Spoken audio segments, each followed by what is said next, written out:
little bit early for me. Typically I would still be in bed for maybe another 30 minutes before getting up and starting this ritual that I have here since I've been living in Europe, and especially since the last 6 months of making my cappuccino and just relaxing, taking things very, very slowly. It's a very different routine from when I lived in Bali, and I still have flashbacks often to what my life was back then, where I would be woken up because my housekeeper would arrive, and then my dog would get very excited and I would open the door for the dog to run out and then go back to bed until it was time.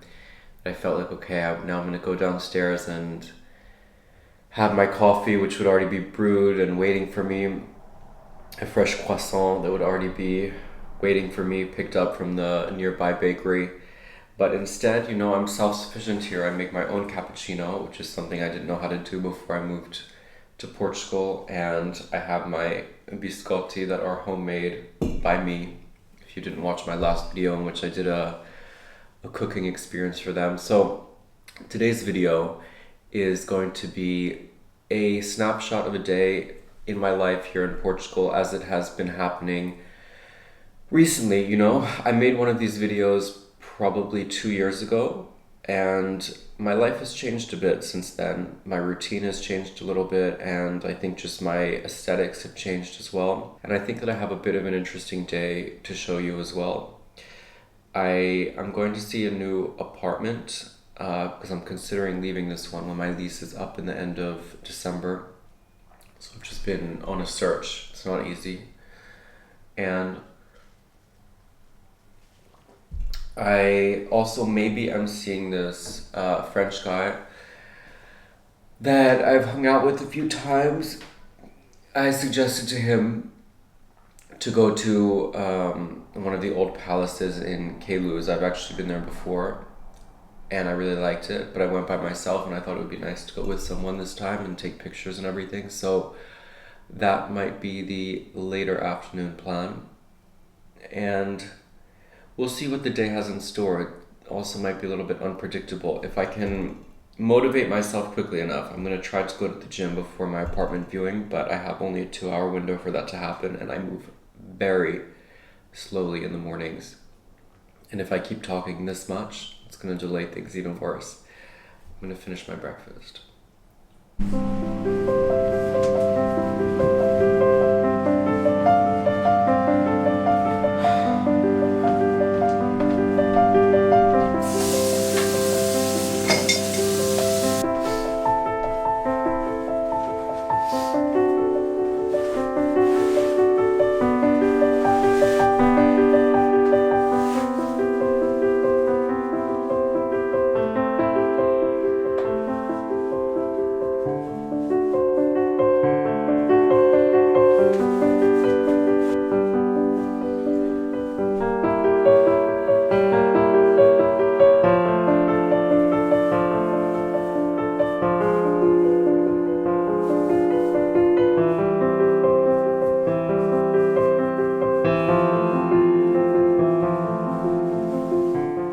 Well, there's a bit of good news and bad news that I have to report. The good news first is that I don't need to rush to go to the gym. The bad news is that it's because the French guy has cancelled on our plans today. He told me that he's not feeling well, but I wrote him and asked if he's already tired of me. So anyway, that means that I'm just going to go straight to the apartment viewing, which is in 45 minutes, and I'm pretty much already dressed, ready to go. And then when I come back from that, I think that I will have lunch here at home and then go to the gym. I'm not sure what the rest of the day has in store now, because in my head when I started this day it was that I was going to spend the afternoon there at this old beautiful palace, which would make really nice filming locations and everything. But in any case, let's see what the French guy said. He said pas du tout, that he's not tired of me. But I don't know, for me actions always speak louder than words, and we'll see.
quite vintage. It feels like very 70s.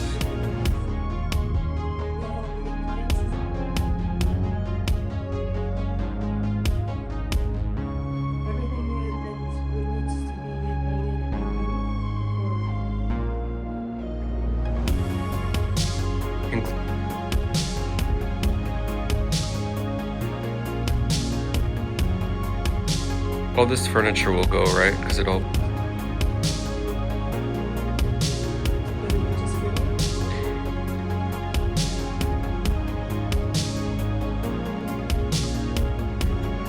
It's good, I use lemons a lot for cooking. Drinking everything.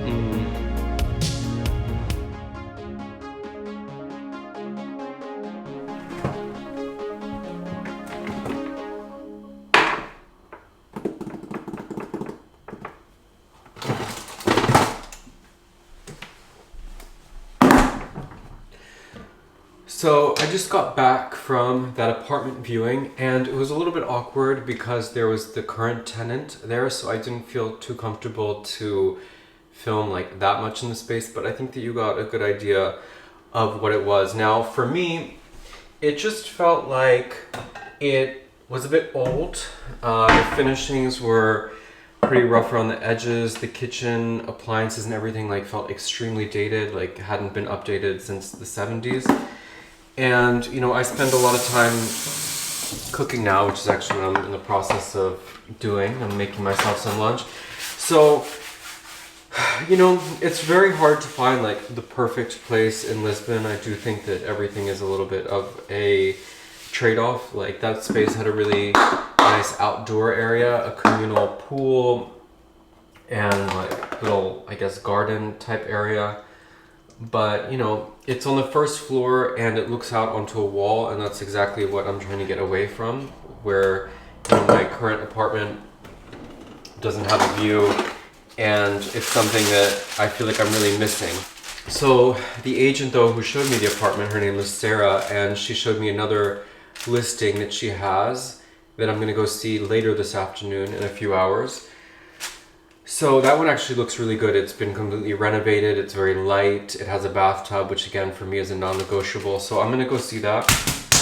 And in the meantime, I'm gonna make myself some lunch now. I'm making my like go-to chicken breast that's spiced when I don't really feel like doing too much and I don't have any salad, for example, in my house, where I would normally do like a chicken salad with a homemade honey mustard dressing, but instead I'm going to have this with some eggplant parmigiana that I had made for dinner a couple nights ago, actually when I cooked for the French guy, and I had like a little bit left over I've been meaning to finish.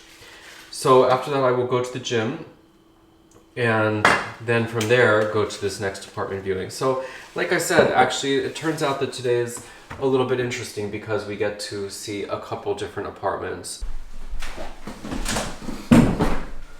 Well, this is quite a feast. I didn't realize I had this much eggplant parmigiana left over, but I'm actually pretty hungry. So let's see, was it gonna taste as good a couple days later? I think with eggplant parmigiana, it's actually supposed to taste even better the next day. And I don't have a microwave. I'm very European in that sense.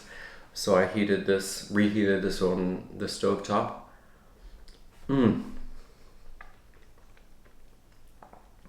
Still really good.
homes, but they certainly made it a lot cleaner and more modern.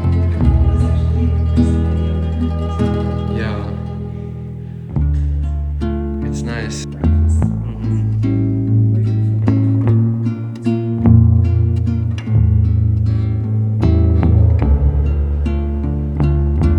There's a lot of lemons here, wow.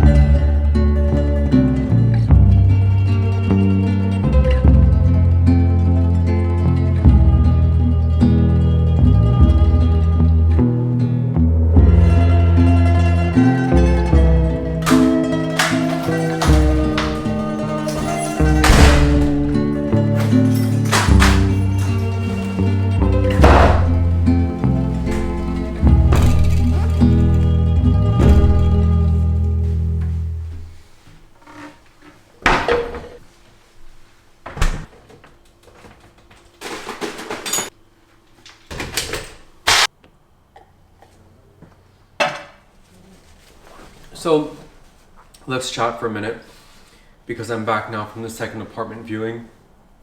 And this one was definitely better than the first. It had great finishing. It was just remodeled 2 years ago and the landlord did a great job on it. Everything really was done very, very nicely. However, the drawback for me was basically the view from both bedrooms was out onto the street. Like there was a parking garage across the way and just a bunch of cars. And I felt like it would have basically been a lateral move because I'm also not really having any kind of view from where I live, but at least here I'm on the second floor. So, okay, yes, like my view is of the buildings across the street, but they're even nicer to look at than just looking on the street at cars and people passing by. That apartment was just on the first floor. Also, like the one that I saw earlier today that was also on the first floor. I mean, it was really spacious. It was 115 square meters. It had 2 bedrooms plus that office area. And I mean, if it just had a view, if it was a few floors higher, I think that place would have been perfect. I didn't mind the location. It's basically in Arroyos. And that's kind of a very trendy, up-and-coming area. It's sort of mixed between like Eastern economic immigrants, which is the most politically correct way I can say that, and like younger creative people that are moving to Lisbon. I have a few friends that live in that neighborhood actually. But yeah, I mean, for me, I think in order to actually move, because I think that moving here is not such an easy process. It's not like Bali where you can hire GoBox for like $30 basically to move all your stuff and you have staff that helps you do it and you don't even really have to lift a finger. Here, I imagine it would be much more expensive, much more involved, much more stressful. So in order to go through all of that, it really has to be an upgrade. And so for me, an upgrade means to have a place with a view, because otherwise I'm happy enough here. I'm in a great neighborhood that's the most picturesque of Lisbon and it's spacious enough. I have everything I need except a view. To me, this would really be a very life-changing thing. I just think that when your eye can look out onto something, it's really good for the soul as well. So the search in that sense continues. And I was talking to the agent who showed me this listing and I asked her, in your professional opinion, do you think what I'm asking for, it's like too much, to find something like that under 2,000 euros a month? And she said, no, it exists, but they're just, you have to get lucky because they also go very quickly. Anything with a view gets snatched up pretty fast. And of course, like I did see a place that had a great view in Alfama a month ago, but the problem was that it was a 1-bedroom. So I didn't want to downsize that much. I really do need the extra space for a studio and just to kind of have like a work life separation. I don't want my work to really encroach upon my life. I just need a bit more space as well to feel comfortable, to not feel claustrophobic. So that's sort of how things stand. I continue to look every day on Idealista, and I have my friend Josh, who's a real estate agent. You guys maybe, if you watched my video from my vlog in Madeira, he's my friend that came with me.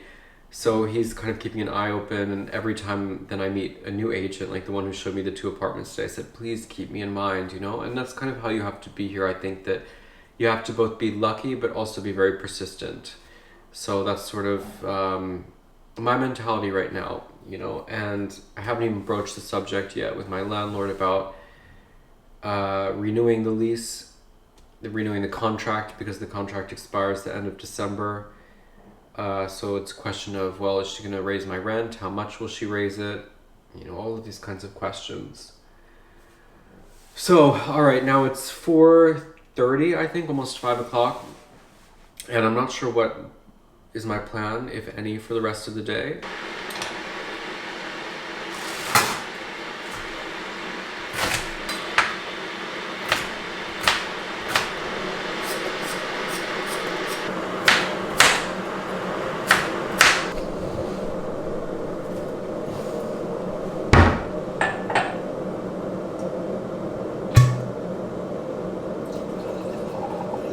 Alright, well, it's now about 7:45, and I spent the last few hours just resting and doing a little bit of work from bed. I don't know what hit me, but basically when I got back from that second apartment viewing, I just felt really, really tired. And I think that it has a lot to do with just how dark it gets early in the days here now, with it being wintertime.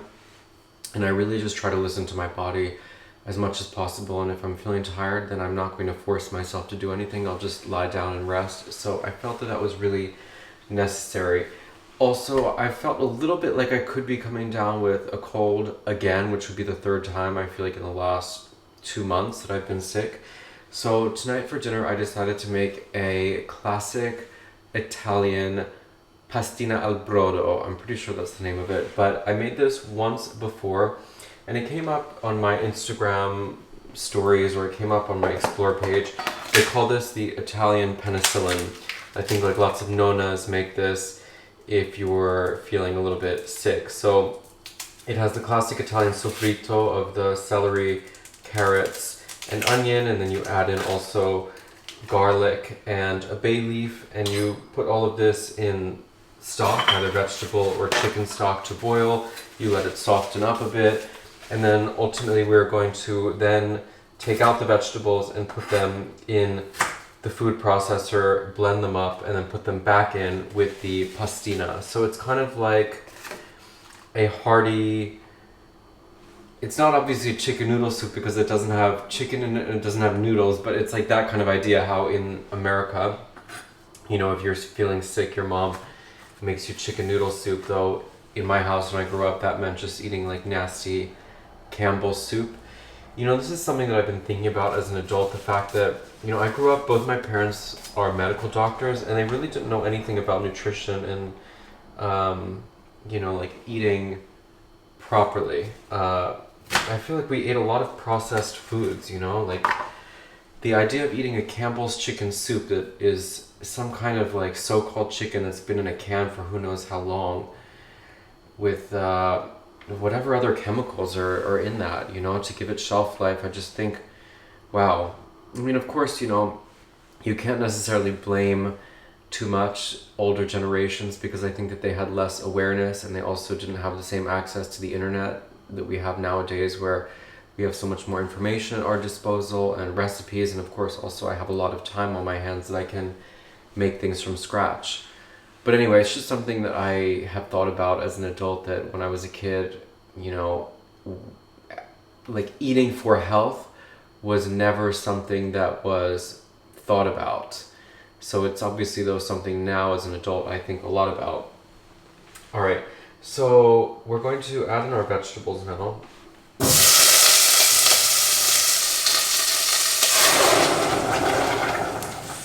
Ow.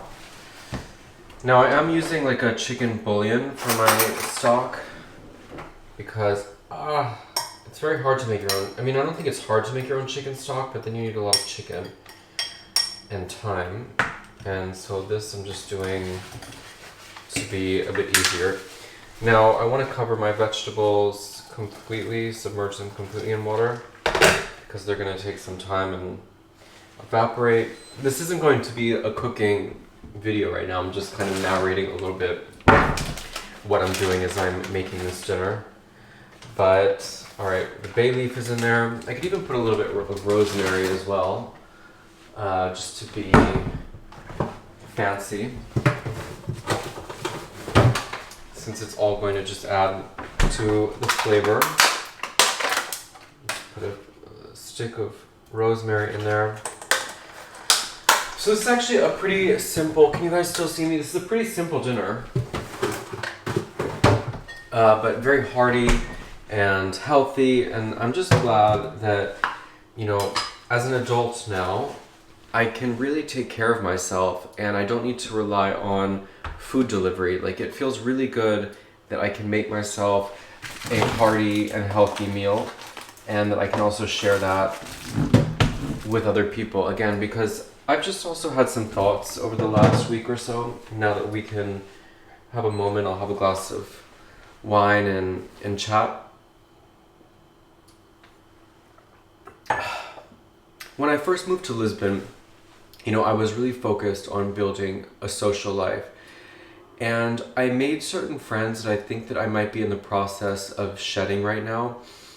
Because I was also very intrigued when I moved here with the notion of going out, of partying, of doing all of the things that I never did really in my adult life, even though I lived in New York and Los Angeles, and then I lived in Tulum and Bali, places where you could hypothetically party, but I wasn't doing that. And so I arrived here and I thought, you know, I want to experience this while I'm still relatively young. And so I made a group of friends that, you know, they go out, they party, they take drugs, they do all of this stuff. And I realized, like, I don't necessarily want to be in that group because it doesn't align with what it is that I'm trying to create for myself. You know, for me, the life that I see myself living in 5 or 10 years' time is one that is more, I guess, wholesome. Like, my dream is to live on a farm, to have alpacas and dogs, and I want to be, you know, married or in a relationship, and I want to be in nature, and I want to just kind of do things that feel good for the soul.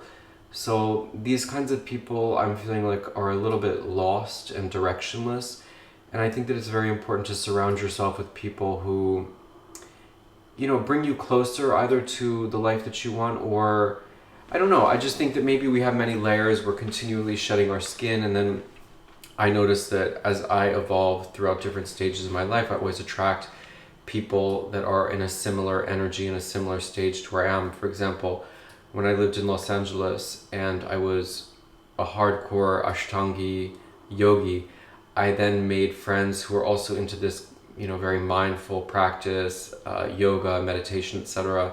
Obviously, when I lived in New York before that and I was in the fashion industry, all my friends were also in the fashion industry. So, you know, this has continued to evolve, and I think that after 2 years of being in Lisbon, I'm sort of just reevaluating again what kind of life that I want. And I don't know, I've also felt like okay in the last week or so with myself, and realizing, like, I think that I'm really on the cusp of my dreams, and of, or not necessarily my dreams, but the cusp of, like, realizing just the inner contentment that has been a bit elusive to me for a while. And I think that a lot of it has to do actually with money. Like, the more money you have, the more options you have, the more things you can do. You know, again, for me, I really want to own a home. I want to buy a car. I'm going to get the dog of my dreams. I think in a few months, a Pomsky. I visited a breeder, the only breeder in Portugal, last week, and I just, like, can envision the life that I'm creating. And so I'm just encouraged by that. You know, for me to feel content, I always need to feel like there's forward momentum in my life, that I'm getting closer to, you know, the dream that I want to build, etc. So I think that, you know, it's been for sure an adjustment since moving to Portugal, in terms of, you know, coming from a place where I had everything done for me and I lived very luxuriously for not much money, to a place where, you know, it is more expensive and I have to do a lot for myself, everything for myself, and, you know, and yeah, I think it's just about finding that balance. Like, I've needed to redefine what is contentment and what is happiness here in Europe for me. And you know, again, I'm also encouraged that I do meet a lot of guys here. I do date, and that was a big factor of why I moved. So in that sense, I think that things are moving in the right direction overall. And if I can just be patient and learn to be content and not anxious in moments, you know, when I'm not yet living that manifestation, or when, you know, I might feel a little bit bored or lonely or whatever, but knowing that I'm working towards the life that I want, and I don't need to spend energy just to fight necessarily that loneliness or that anxiety if it's not really going to bring me any closer to where I'm going. So that's sort of how I'm feeling like, and in that sense, today was a pretty relaxing, fine day, you know, to see a couple apartments and take care of myself by having a nutritious lunch, and then going to the gym, and now making myself like a healthy dinner and just relaxing. You know, this is life. Life is also these little moments. So I think I'm going to end this video here actually, because there's not too much more to see other than me having dinner and then getting ready for bed. I'm reminded of that Gwyneth Paltrow meme of like, all right guys, well, that's about it for me. That's kind of how it's going to be tonight as well. It's going to be an early night and just snuggled and hibernating basically. So thank you guys for watching along on this video on my day in the life here in Portugal. I hope that everybody's well, and until the next time, take care, and I'll see you later. Cheers.